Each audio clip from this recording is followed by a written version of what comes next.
pour cet exercice, on va parler des valeurs exactes, des valeurs approchées et également des arrondis. Je vais vous réexpliquer un petit peu comment on fait pour les arrondis. Donc l'exercice 1, on demande de calculer le périmètre des figures suivantes. Ici, j'ai un cercle de rayon 2. Si son rayon est 2, quel est son diamètre? 2 fois 2, 4 exactement. Donc figure A. Figure A. Pour calculer, c'est pi fois 4. Alors pi fois 4, je vous l'ai dit dans le cahier de cours, on va le noter 4 pi. C'est d'ailleurs comme ça que fait votre calculatrice. Votre calculatrice, elle fait, alors je vous rappelle, seconde pi, qui est ici, multiplié par 4 égale 4 pi. 4 pi, j'appuie sur SD et j'ai environ 12,566. Ah. Alors, c'est là où j'ai besoin d'une petite feuille. 12,566. Dans l'énoncé, on nous demande une valeur approchée au centième près.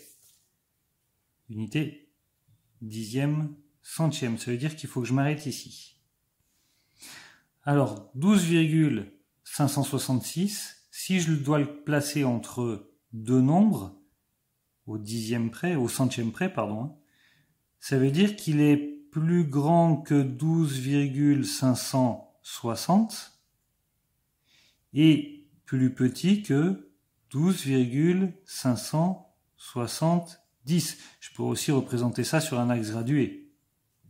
12,560, 12,570. Et j'ai le milieu qui est ici. 12,565. La question, c'est où est-ce que je place 12,566 ? Je le place là.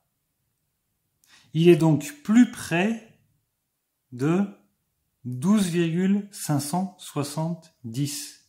La valeur arrondie, la valeur la plus proche, ce sera 12,570.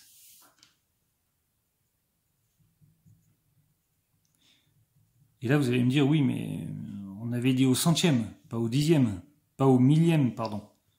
Mais oui, mais 12,570 en réalité, c'est 12,57. C'est pour ça que c'est un arrondi au centième. Parce que le centième, c'est 57. 7, c'est le chiffre des centièmes. Alors après, il faut faire une phrase réponse qui indique les deux, la valeur exacte et la valeur arrondie. Alors le périmètre de la figure A est égal à, la valeur exacte, ça va être 4 pi, et il s'agit d'une longueur, un périmètre. Donc 4 pi centimètres, soit environ 12,57 centimètres. Au passage, si jamais à la place de pi, vous utilisez 3,14, je vous disais que c'était une bonne approximation, mais regardez bien, 4 fois 3,14, c'est égal à 12,56. Donc l'arrondi au centième ne sera pas le bon. Vous voyez ? C'est pour ça qu'on parle de valeur exacte et qu'on utilise le symbole pi qui possède l'infinité de décimales après la virgule. La figure D. J'aurais pu l'appeler B, mais comme c'est une partie du 27, j'ai récupéré la figure D du 27. La figure D, son périmètre c'est 4,5. Son diamètre c'est 4,5. Donc son périmètre ça va être 4,5 fois pi. 4,5 fois pi. Alors je vous conseille d'écrire ça comme valeur exacte, d'accord? C'est-à-dire je fais disparaître le signe multiplié, mais ça reste un produit. Je me permets, la multiplication existe toujours, juste je ne l'écris pas. Elle existe toujours, mais juste je ne l'écris pas. Parce que si vous vous basez sur votre calculatrice, donc je vous conseille de le faire vous-même. Si vous vous basez sur votre calculatrice, 4,5 fois seconde pi, ouais, ça devient compliqué. Hein. 9 demi de pi, ouais, ça devient compliqué.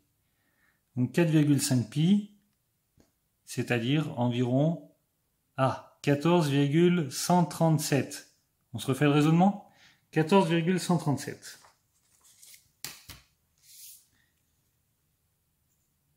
14,137. Il est compris, si je le trace sur un axe gradué, il est compris entre 14, en fait, il faut que je trouve le... Imaginons qu'on considère le nombre 137, il faut que je trouve la dizaine la plus proche. Donc ça va être entre 130 et 140. Question, plus proche de 130 ou plus proche de 140?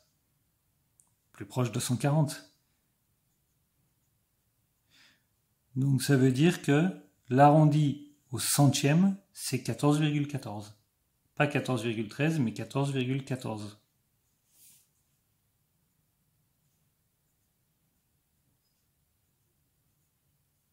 Et on refait une phrase similaire à celle du dessus.